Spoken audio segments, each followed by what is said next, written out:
ओम शांति। ओम शांति।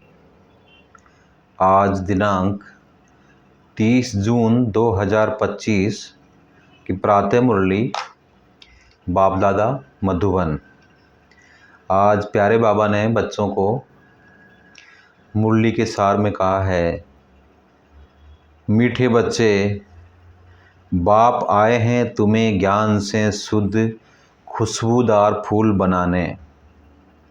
बाप आए हैं तुम्हें ज्ञान से शुद्ध खुशबूदार फूल बनाने। तुम्हें कांटा नहीं बनना है, कांटों को इस सभा में नहीं लाना है। बाप आए हैं हमें खुशबूदार फूल बनाने के लिए, हमको कांटा नहीं बनना है और कांटों को इस सभा में लाना भी नहीं है। आज की मुरली से प्रश्न बताया है, जो बच्चे बाप याद की यात्रा में मेहनत करते हैं उनकी निशानी क्या होगी। जो बच्चे याद की यात्रा में मेहनत करते हैं उनकी निशानी क्या होगी। उत्तर दिया है, याद की मेहनत करने वाले बच्चे बहुत खुशी में रहेंगे।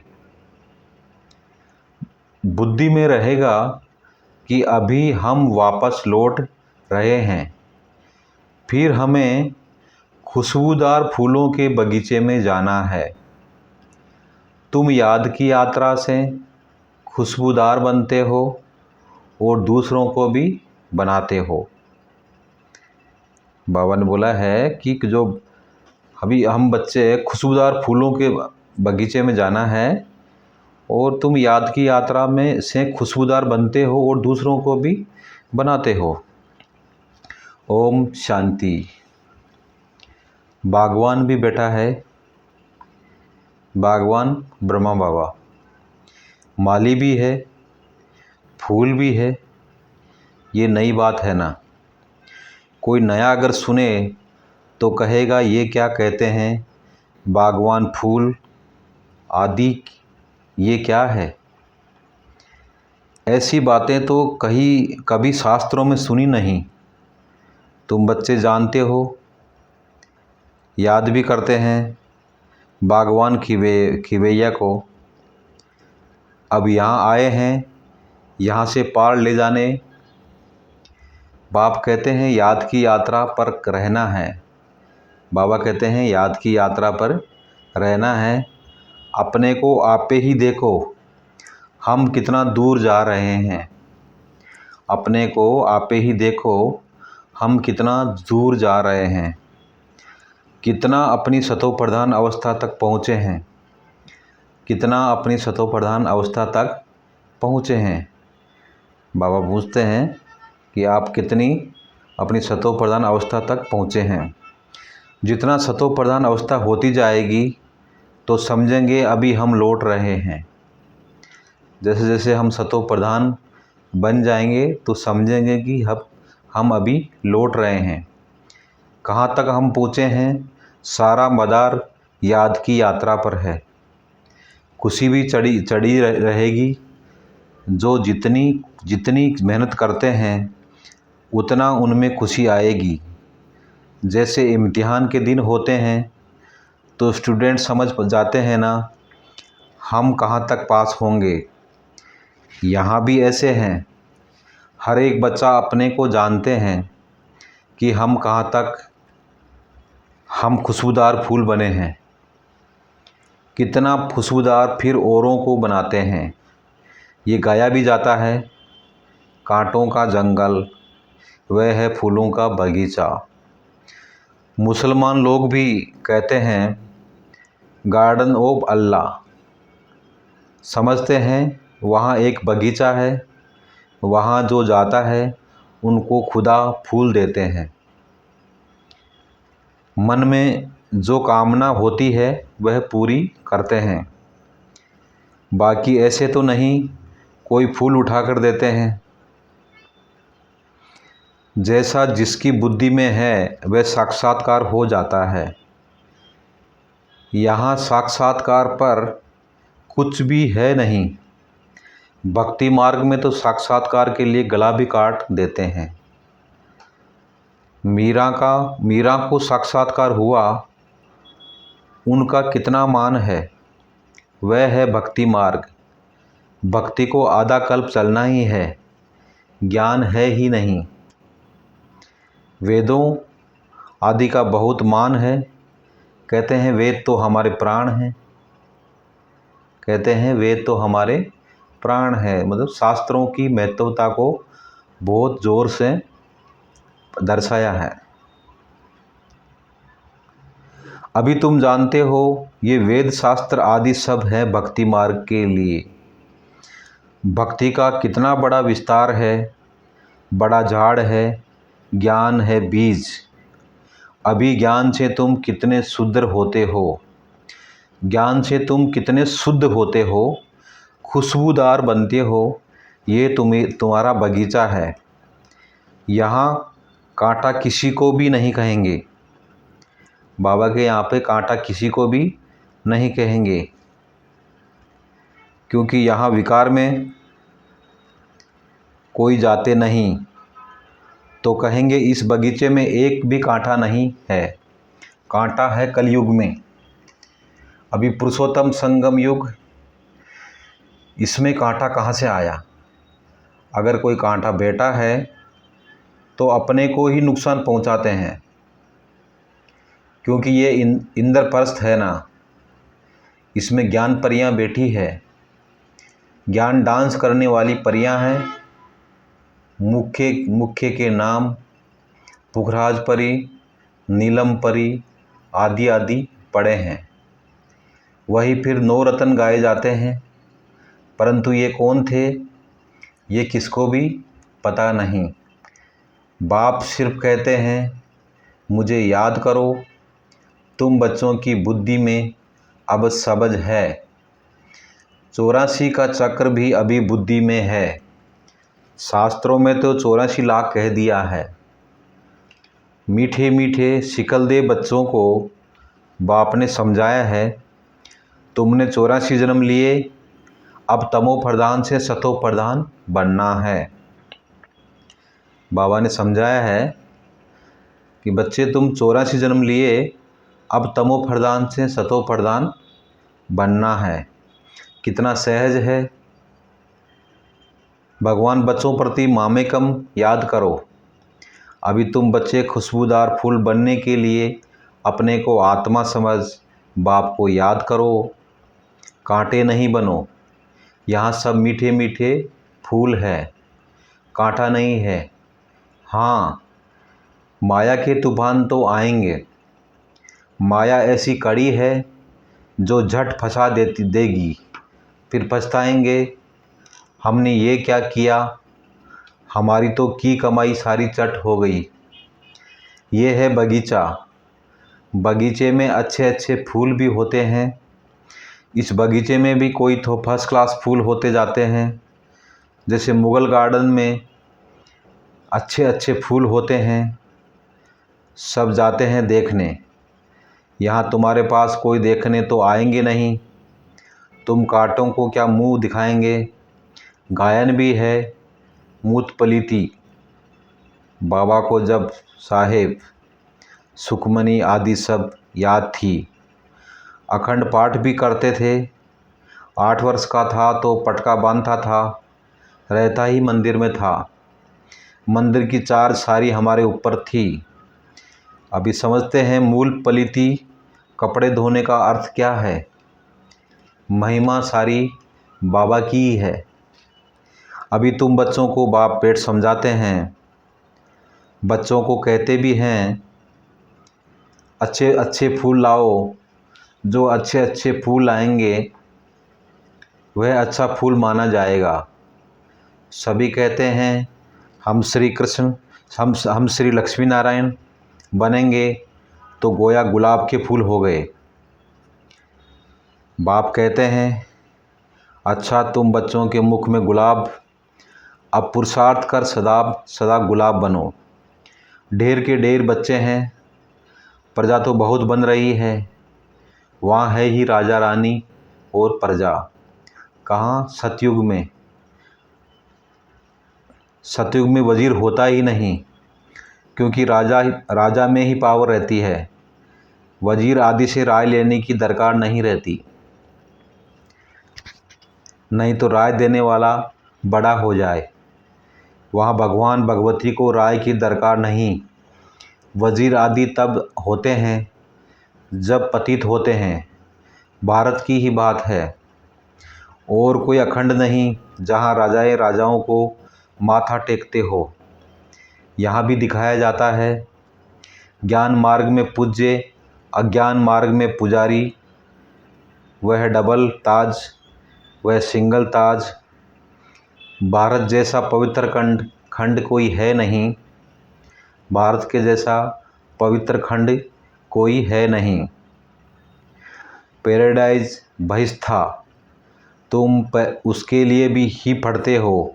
अभी तुमको फूल बनना है। बागवान आया है, माली भी है, माली नंबरवार होते हैं। बच्चे भी समझते हैं ये बगीचा है, इसमें कांटे नहीं, कांटे दुख देते हैं। बाप तो किसको दुख नहीं देते, वह है ही दुख हरता सुख करता। कितना मीठा बाबा है। तुम बच्चों को बाप पर लव है, बाप भी बच्चों को लव करते हैं ना। ये पढ़ाई है, बाप कहते हैं मैं तुमको प्रैक्टिकल में पढ़ाता हूँ।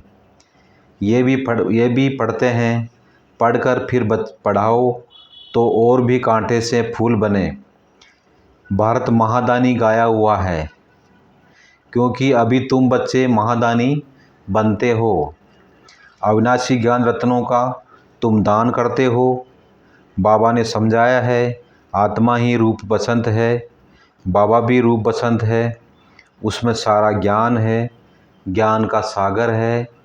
परमपिता परमात्मा वह अथॉरिटी है ना। ज्ञान का सागर एक बाप है, इसलिए गाया जाता है, सारा समुद्र शाही बनाओ तो भी खुटने वाला नहीं है। फिर 1 सेकंड में जीवन मुक्ति का भी गायन है। तुम्हारे पास कोई शास्त्र आदि नहीं है। वहाँ कोई पंडित आदि के पास जाएंगे तो समझते हैं ये पंडित बहुत पढ़ा हुआ अथॉरिटी है, इसने सब वेद शास्त्र कंठ किए हैं। फिर संस्कार ले जाते हैं तो छोटेपन से फिर वे अध्ययन कर लेते हैं। तुम संस्कार नहीं ले जाते हो, तुम पढ़ाई की रिजल्ट ले जाते हो। तुम्हारी पढ़ाई पूरी हुई, फिर रिजल्ट निकलेगी और वह पद पा लेंगे। ज्ञान थोड़े ही ले जाएंगे, जो किसको सुनाएंगे। यहाँ तो तुम्हारी पढ़ाई है, जिसकी प्रारब्ध नई दुनिया में मिलनी है। तुम बच्चों को बाप ने समझाया है, माया भी कोई कम शक्तिवान नहीं है। माया को शक्ति है दुर्गति में ले जाने की, परंतु उनकी महिमा थोड़े ही करेंगे। वह तो दुख देने में शक्तिमान है। वह तो दुख देने में शक्तिमान है ना। बाप सुख देने में शक्तिमान है। इसीलिए उनका गायन है, यह भी ड्रामा बना हुआ है। तुम सुख उठाते हो तो दुख भी उठाते हो। हार और जीत किसकी है, इनका भी मालूम होना चाहिए। बाप भी भारत में आते हैं, जयंती भी भारत में मनाई जाती है। ये किसको भी पता नहीं कि शिव बाबा कब आया, क्या आकर किया था। नाम निशान ही गुम कर दिया है। श्री कृष्ण बच्चे का नाम दे दिया है। वास्तव में बिलवेड़ बाप की महिमा अलग, श्री कृष्ण की महिमा अलग है। वह निराकार, वह साकार है। श्री कृष्ण की महिमा है सर्वगुण संपन्न। शिव बाबा की ये महिमा नहीं कहेंगे। जिसमें गुण है तो अवगुण भी होंगे, जिसमें गुण है उसमें अवगुण भी होंगे। इसलिए बाप की महिमा ही अलग है। बाप को अकाल मूर्त कहते हैं ना। हम भी अकाल मूर्त हैं। आत्मा को काल खा नहीं सकता। आत्मा अकाल मूर्त का ये तख्त है। हमारा बाबा भी अकाल मूर्त है। काल शरीर को खा ही नहीं सकता। काल शरीर को ही खाते हैं। यहाँ अकाल मूर्त को बुलाते हैं, सतयुग में नहीं बुलाएंगे, क्योंकि वहाँ तो सुख ही सुख है। इसलिए गाते भी हैं, दुख में सिमरन सब करे, सुख में करे न कोई। अभी रावण राज्य में कितना दुख है। बाप तो स्वर्ग का मालिक बनाते हैं, फिर वहाँ आधा कल्प कोई पुकारते ही नहीं। जैसे लौकिक बाप बच्चों को श्रृंगार कर वर्षा दे, खुद वानप्रस्थ अवस्था लेते हैं। सब कुछ बच्चों को देखकर कहेंगे, अभी हम सतयुग में जाते हैं, कुछ खाने के लिए भेजते रहना। ये बाबा तो ऐसे नहीं कहेंगे। ये तो कहते हैं, मीठे मीठे बच्चों को हम तुमको विश्व की बादशाही देकर वानप्रस्थ में चले जाएंगे। हम थोड़े ही कहेंगे खाने के लिए भेजना। लौकिक बच्चों का तो फर्ज है बाप की संभाल करना, नहीं तो खाएंगे कैसे। ये बाप तो कहते हैं, मैं निष्काम सेवादारी हूँ। मनुष्य कोई निष्काम हो न सके, भूख मर जाए, हम थोड़ी भूख मरेंगे, हम तो अभोक्ता हैं। तुम बच्चों को विश्व की बादशाही देकर हम जाएं विश्राम करते हैं, फिर हमारा पाठ बंद हो जाता है। फिर भक्ति मार्ग में शुरू होता है। ये अनादि ड्रामा बना हुआ है, जो राज बाप पेट समझाते हैं। वास्तव में तुम्हारा पाठ सबसे जास्ती है, तो इजाफा भी तुमको मिलना चाहिए। मैं आराम करता हूँ तो तुम फिर ब्रह्मांड के भी मालिक, विश्व के भी मालिक बनते हो। विश्व के मालिक बनते हो, तुम्हारा नाम बड़ा होता है। ये ड्रामा का राज भी तुम जानते हो। तुम हो ज्ञान के फूल, दुनिया में एक भी नहीं। रात दिन का फर्क है, वह रात में है, तुम दिन में जाते हो। आजकल देखो वन उत्सव करते हैं, आजकल देखो वन उत्सव करते रहते हैं। वह भगवान मनुष्यों का वनोत्सव कर रहे हैं। बाप देखो कैसी कमाल करते हैं, जो मनुष्यों को देवता, रंग को राव, राजा बना देते हैं।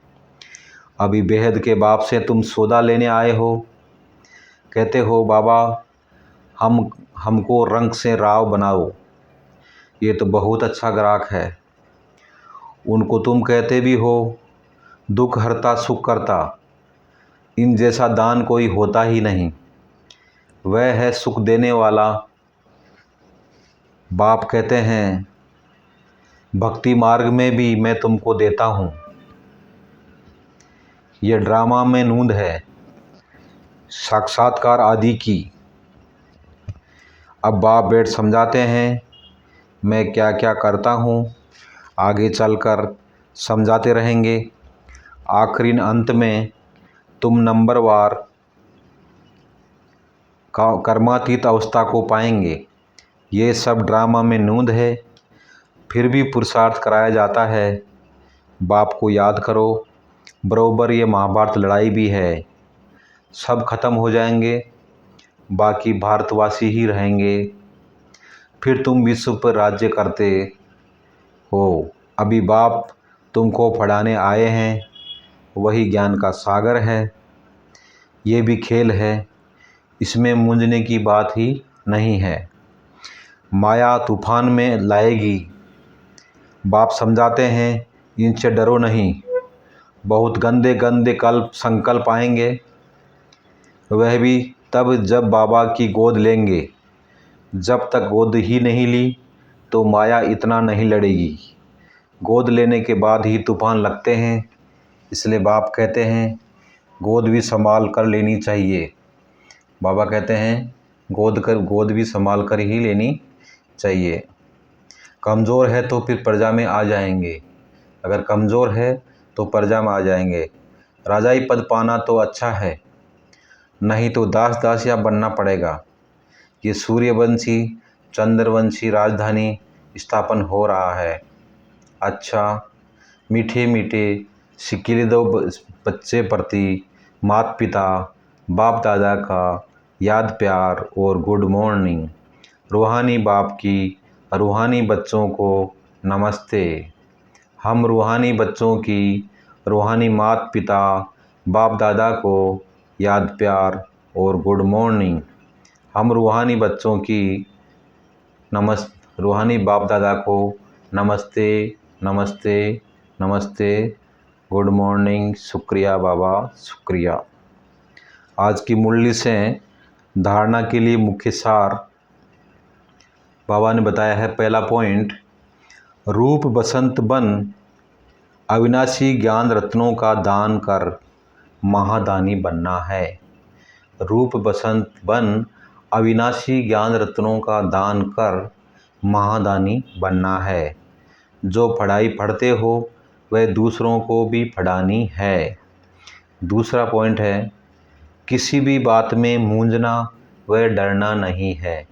किसी भी बात में मूंझना और डरना नहीं है। अपनी संभाल करनी है। अपने आप से पूछना है, मैं किस प्रकार का फूल हूँ। अपने आप को पूछना है कि मैं किस प्रकार का फूल हूँ, मेरे में कोई बदबू तो नहीं है।